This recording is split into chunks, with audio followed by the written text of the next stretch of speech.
1. 1976 was a scorching hot summer in England. I was only 4 years old, but I have a very good long-term memory. My sister and I had a friend who used to come round and play in our garden with us, and always brought us treats such as sweets and drinks. Our favourite was a milkshake that was like none you could buy in any shop. I still remember the taste, though it is difficult to describe. Somewhere between strawberry and vanilla, but with another flavour I could not identify. We would sit in our paddling pool all day in the blazing heat and play games up until bedtime. We would ask Mum if Sharon could stay the night for a sleepover, and Mum would always say of course she can. But the next day she would always be gone.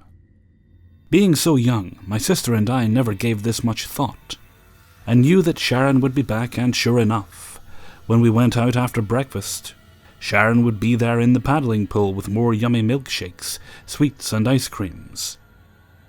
One day, though, Sharon quite suddenly stopped coming round to see us. We were not upset by this, as we still had a great summer, but when we would ask Mum if she had seen her, Mum's response was, "No, darling, but I'm sure she will turn up." It wasn't until about 10 years ago that I realized there was something strange about that summer. And Sharon. I was chatting with my sister about our childhood memories, and we were listing the names of childhood friends. When I mentioned Sharon, I was met with a blank look. "You remember Sharon, don't you? She used to bring us sweets and milkshakes." "No," she replied. So I asked Mum when I next saw her, and she said, "Perhaps Sharon was one of your imaginary friends. You and your sister did have quite a few when you were little." I didn't push the subject any further, but was confused nonetheless. Last year this subject came back up to me, when I was at home on my own and was making a cup of tea. As I got the milk out of the fridge, I took a casual swig from the bottle, and it tasted of that same milkshake flavour that I remember so well. I took another swig, and it was just normal plain milk. 2. This happened around 2 months ago. My mum and dad were going to a concert, and my sister was at Granny's. I am your typical 14-year-old boy who likes games and pizza. I ordered pizza and played my game, but my PS4 kept shutting off, so instead I watched Doctor Who on Netflix. When the pizza arrived, it was about 9 o'clock. I ordered it at 7 o'clock, but I didn't mind. It was a really hot pizza. While I was in my room watching Doctor Who, I heard strange knockings coming from upstairs. We have a wooden floor, and it sounded like someone stepping on it. I thought it was the neighbor's cat, and I opened the back door. I went into the hallway where the stairs are positioned and yelled to the cat to scare it. The sound stopped, and I continued watching Netflix. I thought it was just old house sounds. After 4 hours I went to bed. I forgot to close the back door, so I walked downstairs and closed the door. Just when I closed it, the front door opened, and someone ran away. When I went upstairs again, I found my sister's door to be open. Somebody was in there all along. 3. A few years ago, my neighbour moved out, and their house became a drug house. Not sure if he still owned it at the time. Another neighbour mentioned he heard that they were doing black magic in the house, and had killed a cat in the ritual. He also said a girl died there of a drug overdose. He often mentioned the cops were there, and I would occasionally be home to see cops as well. I was usually at work for these events. There was also a lot of trash and vehicles in their yard, and the place was in disrepair aside from a picture someone had painted in bright colours of a sun, I think, on a big truck.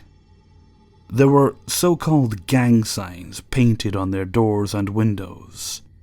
On a tree either in their backyard or next to it in the neighbour's backyard, a large black burn spot appeared, so that I was concerned they were going to do something with an old microwave or God knows what.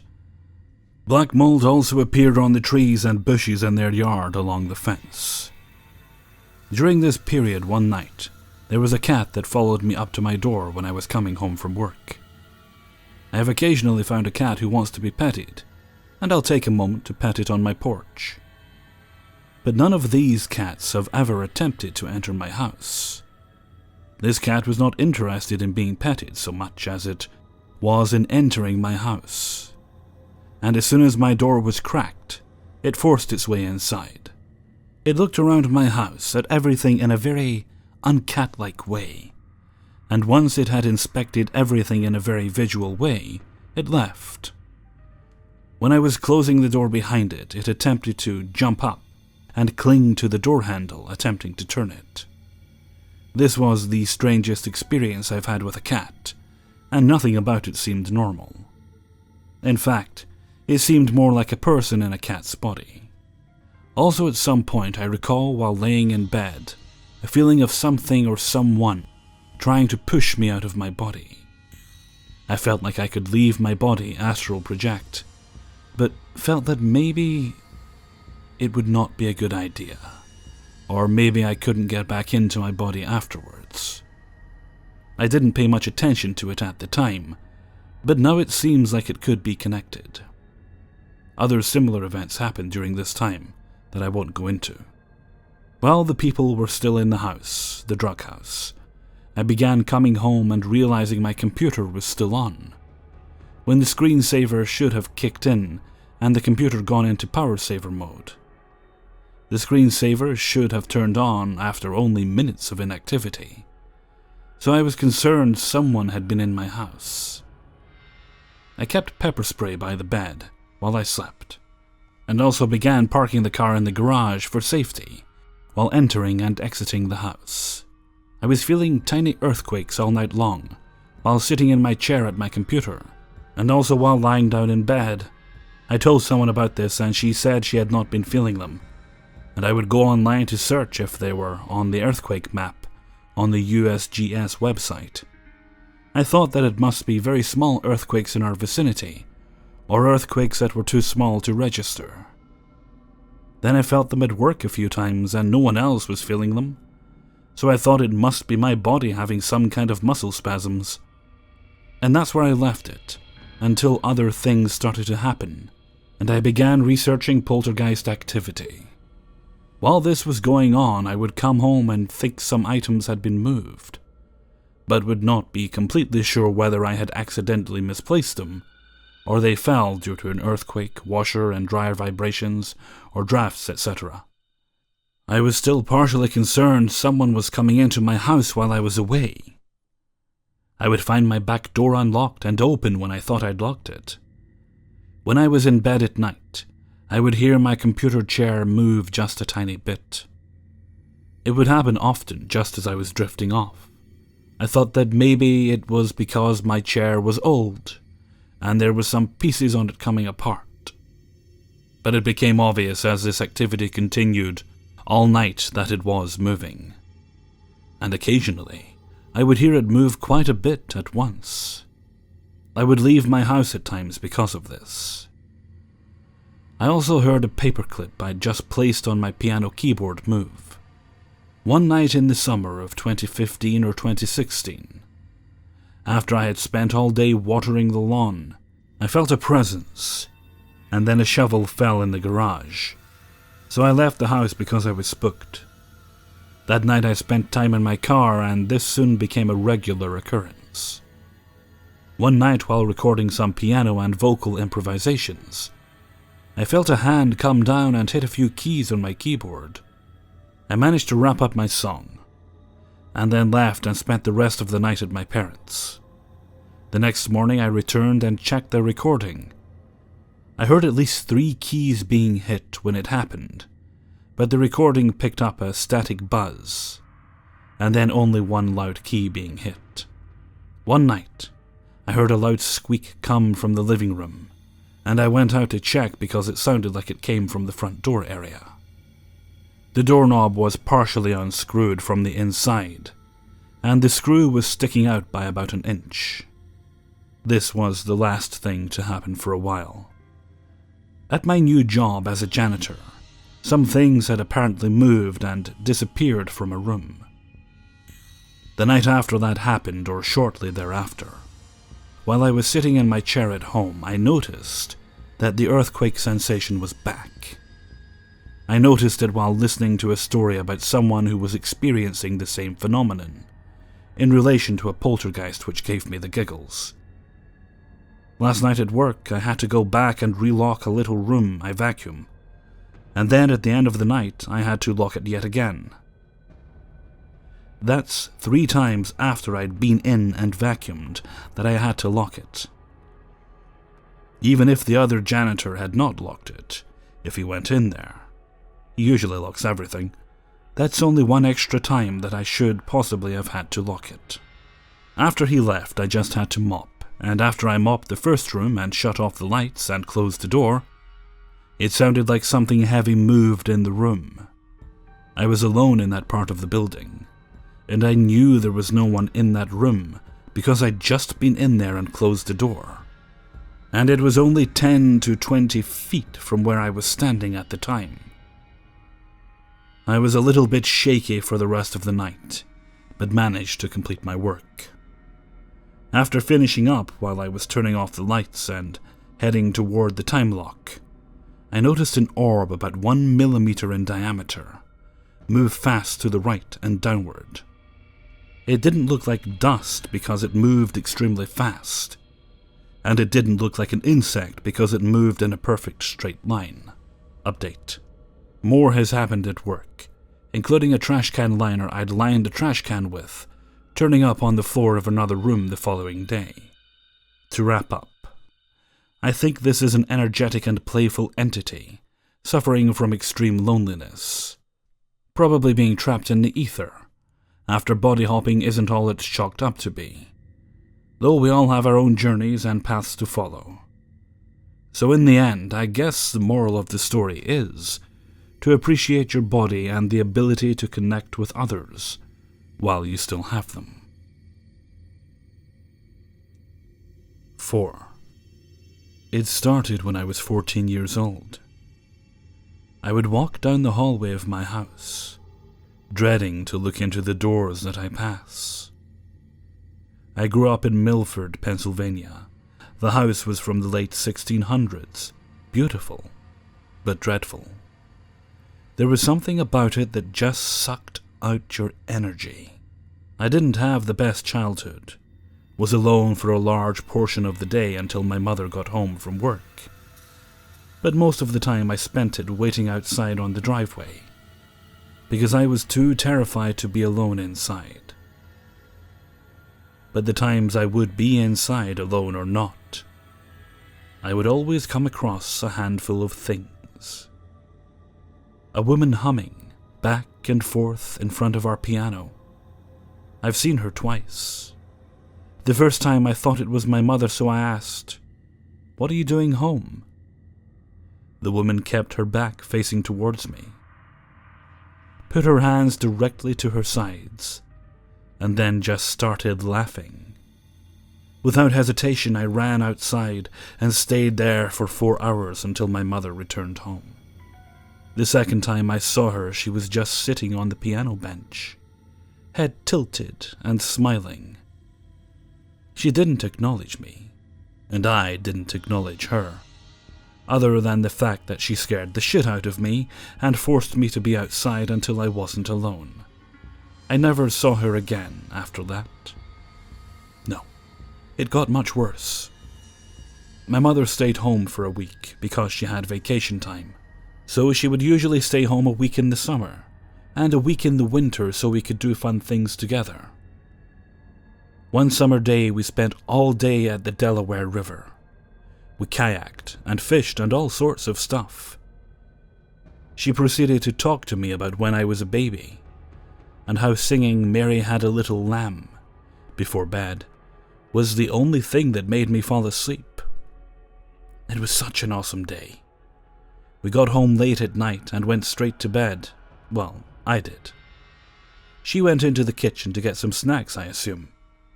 So I crawled into bed and was so happy with the day I had. I started dozing off and felt my mother rubbing my back and singing "Mary Had a Little Lamb." I giggled and fell right to sleep. The next morning my mother had breakfast spread out and her brother was over to join us. I asked him about the story with Mary Had a Little Lamb, and he laughed and confirmed it. My mother then said, "Hey, I heard you singing last night. Did you have trouble sleeping?" I turned pale. She proceeded to ask me what was wrong, and I told her what I had encountered last night. Not believing in the paranormal, she called the police thinking it was an intruder. Obviously, nothing came of it. A couple of days later, I woke up in the middle of the night and was so thirsty I could barely swallow. I made my way downstairs, but I saw a figure, not moving, just standing at the bottom of the stairs. I was frozen. I couldn't move. Talk. I was a statue. And I'm not exaggerating when I say I literally wet my pants. The figure started to crawl up the stairs towards me in a glitchy way, if that makes sense. I screamed and ran to my mother's room. She quickly got up and checked the house. There was nothing. She has had it. The next day she installed security cameras, outside and inside by the main doors and windows. That's what made everything seem to stop. Just like that. I will never understand it, but will always be confused by it. My mother had met someone, and we moved in with him. I was blessed with a stepsister, who I am best friends with to this day. I'm 26 now, and I couldn't be happier. I don't know why I was chosen to see what I saw, or why it magically stopped. But I'm glad I don't live there anymore, and I'm glad I'm not always alone anymore.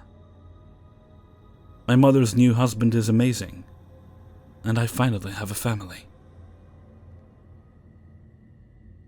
5. When I was at least 11 years old, my younger brothers used to share the same room with me. Before they moved in, I would see a figure in my closet, but after they came, I hadn't seen it since. That night my brothers were sound asleep on the top and bottom bunk.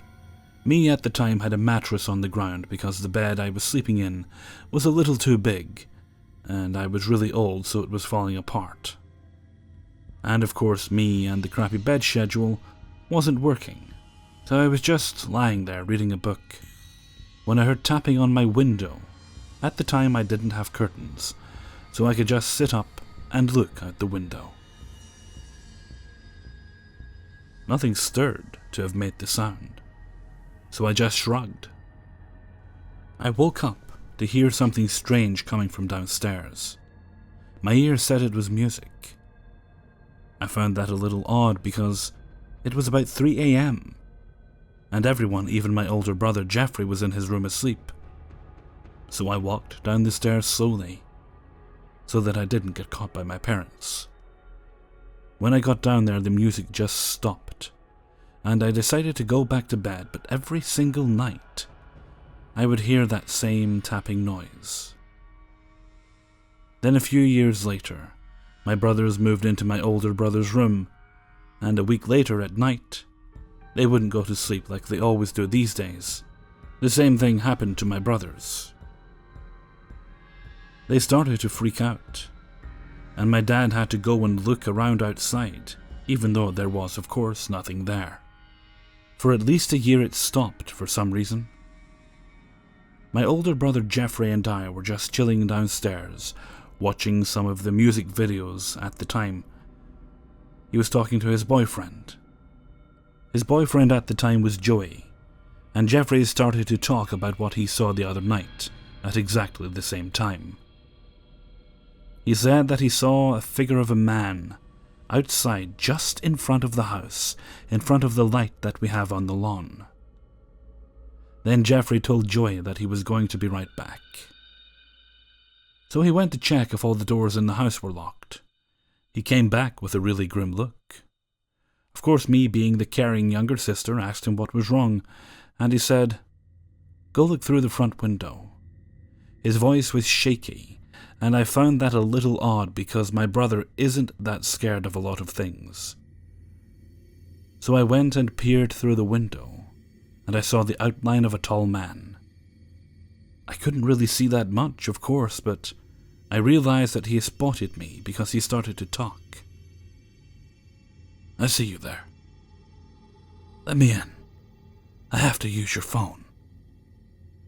His voice sent chills down my spine. I realized that I was frozen with fear. The next thing I know is that he's basically right in front of me. The only thing that separated me from him was that window. "Let me in." He started to shout and pound on the door. I ran back into the living room where my brother was at, and I started to shake with fear. I honestly have anxiety, and I know that the best answer was to call the cops. But at the time, that idea didn't come to mind. "All of the doors are locked, so he has no way of getting in," my brother said. "Ask Joey if he can go see if there's anyone outside," I said, of course in a shaky voice. "He can't, he is all the way up in Big Pine, so it can't be him." I looked at him, then to the front door, and to my horror, the man was gone. At the same moment, I heard a bang. We looked at the back door, and we saw him just before he started to walk away. I heard the back gate open and close. Then I heard footsteps on the roof. The room is closer to the side of the house, where the cooler is, and so as a result of this, it isn't that hard for someone to just climb up onto the roof. Okay, I thought, this is getting a little creepy, even for me. So thank God the kitchen was that close to the living room. I grabbed basically every knife that was big and sharp, and I walked up to my room to lock the window and turn my light off. Me and my brother stayed downstairs huddled in a corner with all of the knives until 2 a.m. We knew that the person or thing would leave because at that time, the police would do the run-through around my neighborhood. Then a few months later, there was a fire in the apartments near my house. We don't know what happened, to be honest. I don't know what happened at all because I was asleep. The thing that woke me up was the shouting, and to be honest, I thought that my dad was yelling at my brother. But then I walked downstairs and saw the lights. I was scared shitless. For the rest of the night, I wasn't able to sleep. Weeks passed, and again, me, my brother are once again chilling downstairs when I hear a bang and a crash coming from the playroom, aka the room where all the toys are at. We both jump at the sound, and I stand up, knife in hand, and go into the playroom. Of course, nothing's there. So me and my brother go through his window. But as he's getting out, we both see cops halfway down the street. They have their flashlights on, looking around. We wait a while until the cops leave before we went out. I have bunnies, and since they are outside, I wanted to check on them, so I go through the playroom with my brother, because we both are shaking. I open the door and get out at least 5 steps, and I hear a big crash coming from the side of the house. And I swear to those who are listening, I heard something like a man screaming. I ran back inside saying, "Fuck that, I'll check on them in the morning." Me and my brother go out front to protect our house. We both have our guitars to keep us distracted. At the time I was making my own song. My brother wanted to go and see the apartments. I said okay. While he went, it was at least 3. It was hella dark. I wasn't really scared at this moment, but when I looked across the street, I swear I saw a black figure walk about 10 paces until it disappeared. Hey everyone, Hellfreezer here, and thank you very much for listening to 5 Subscriber Stories, episode 51. Thank you very much to everybody who allowed me to use their stories in this video. If you yourself have a story, you can see the link. It should be near the top of the description there. It's kingofthecities@gmail.com. You can find that in pretty much every video I upload. Okay, let's see. This Tuesday this goes up. Right, well, I'm not sure about Wednesday. I might have True Scary Stories on Wednesday, or I might do subscriber TIFUs or something like that. Or I might do more retail videos. I've actually got quite a few of those, so I'm not certain yet. The rest of the week should be about normal, though. Okay, and with that, I'm going to head off for now. So until next time, thank you very much for listening, and take very good care of yourselves.